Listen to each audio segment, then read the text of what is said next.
போதைப் பொருள் கொக்கைன் பயன்படுத்தியதை தொடர்ந்து ஸ்ரீகாந்த் கிருஷ்ணா ஆகிய 2 பேரையும் கைது செஞ்சு இப்போ அவங்க சிறையில் இருக்கிறது நம்ம எல்லாருக்கும் தெரியும். இதுக்கு பின்னாடி யார் யாரெல்லாம் இருக்காங்கன்னு விசாரிக்கப்பட்டு வருதுங்க. இந்த நிலையில பிரபல பின்னணி பாடகி சுசித்ரா இது குறித்து பல தகவல்களை ஒரு யூடியூப் சேனல்ல பகிர்ந்திருக்காங்க. இப்ப வலை வீசி தேடுறங்க எதிரிங்க ஒரு சின்ன மீனை போட்டு இந்தா வச்சுக்கன்னு சொல்லுவாங்கல்ல, அது மாதிரி ஸ்ரீகாந்துங்கிற ஒரு சின்ன மீனை தான் போட்டிருக்காங்க. மீன் கிடைச்சிருச்சிருப்பான்னு போலீஸும் ஏதோ பெருசா சாதிச்சது மாதிரி போயிடுவாங்க. பம்பாய் போலீஸ் எப்படி ரியா சக்கரவர்த்தியை பிடிச்சதும் அவங்கள வச்சே டார்ச்சர் பண்ணிக்கிட்டே வந்திருக்கலாம். யாராவது ஏதாவது ஓப்பன் பண்றாங்களா, பிடி ரியா சக்கரவர்த்தின்னு சொல்லுவாங்க. அதே மாதிரி ரகுல் பிரீத்தி சிங்க 2 மணி நேரத்துல விசாரிச்சு முடிச்சுட்டாங்க. அவங்களுக்கெல்லாம் டெஸ்ட் ஹவுஸ் சர்ச் கிடையாது. இன்ட்ராகேஷன் சொல்லுவோமே, காஃபி டீ வேணுமான்னு கேட்டிருப்பாங்கல்ல, வெளியே ப்ரெஸ்ல போய் பயங்கரமா காட்சி எடுத்துட்டான்னு ஒரு பில்டப் சொல்லுவாங்க. ஆனா உள்ளுக்குள்ள அது அப்படியே உல்டாவா எதையாவது பண்ணி அவங்கள அப்படியே அனுப்பி விடுவாங்க. இந்த ஸ்கெட்ச் கிருஷ்ணாவோட செய்யப்படுதுங்க. ஸ்ரீகாந்த் யாருக்குமே நண்பர் இல்லை. காக்கி சட்டை போட்டவனுக்கு சுயமரியாதை இல்லை. ஸ்ரீகாந்தை போட்டோ எடுக்க ஒவ்வொரு ஜேர்னலிஸ்டும் போலீஸ்க்கு ஒரு தொகையை கொடுக்குறாங்க. ஸ்ரீகாந்தை டீலர்னு பெயிண்ட் பண்ண பாக்குறாங்க. ஆனா அவர் டீலர் கிடையாது. கன்சியூமர் பாவம் மட்டமான கொக்கைன் கொடுத்து மோசமான அடிக்ட் ஆக்கி வச்சுட்டாங்க. என் நண்பர்களுக்கு 65,000 ரூபாய் கொக்கைன், இந்த லூசர்களுக்கெல்லாம் 12,000 ரூபாய்க்கு கொக்கைன்னு சப்ளை பண்றாங்க.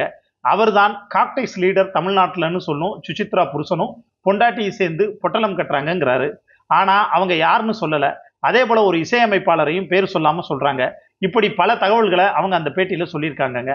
ஆரம்பத்துல சுச்சிலீக்ஸ்ங்கிற பேர்ல பல அதிர்ச்சிகரமான தகவல்கள் வெளியானப்ப அவருக்கு எதிராக பலரும் போர்க்கொடி தூக்குனாங்க. ஆனா இப்ப அவங்களே இன்று நம் தலைவி அன்னைக்கே சொல்லிட்டாங்களேன்னு கொண்டாட ஆரம்பிச்சிருக்காங்கிறதும் குறிப்பிடத்தக்கதுங்க.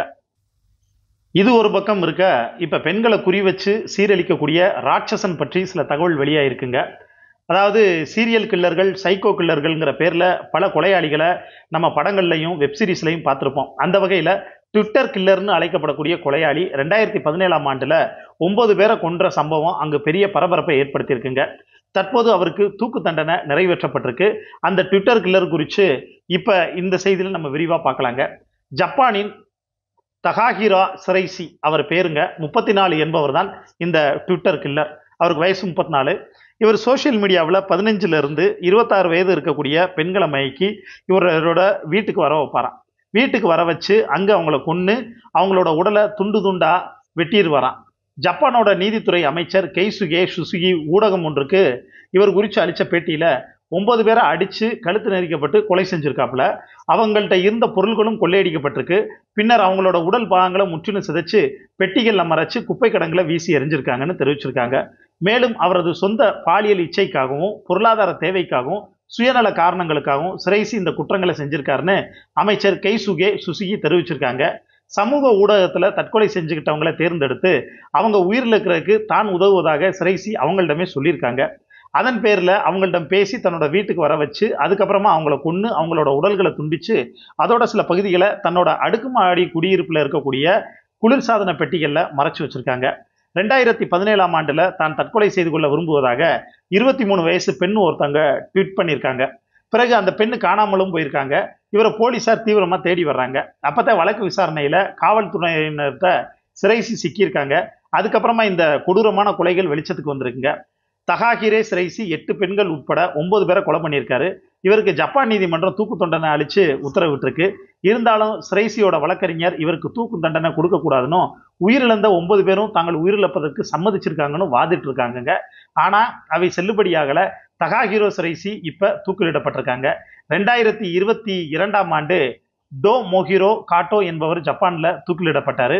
அவருக்கு அப்புறமா தற்போது சிரைசி தான் தூக்கிலிடப்பட்டிருக்காங்க.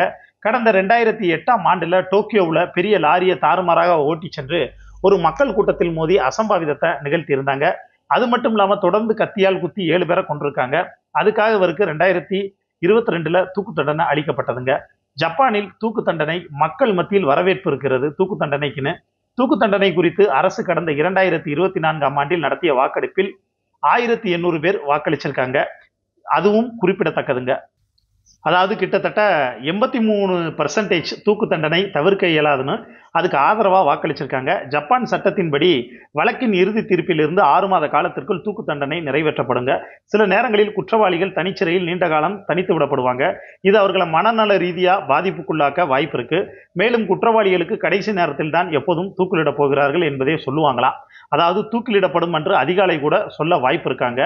இந்த தகவலும் பலர் மத்தியில மிகப்பெரிய அதிர்ச்சியை ஏற்படுத்தியிருக்கிறதும் குறிப்பிடத்தக்கதுங்க. இதை பத்தி உங்களுக்கு தோணக்கூடிய கருத்துக்களை கீழே இருக்கக்கூடிய கமெண்ட் பாக்ஸ்ல மறக்காம மென்ஷன் பண்ணுங்க.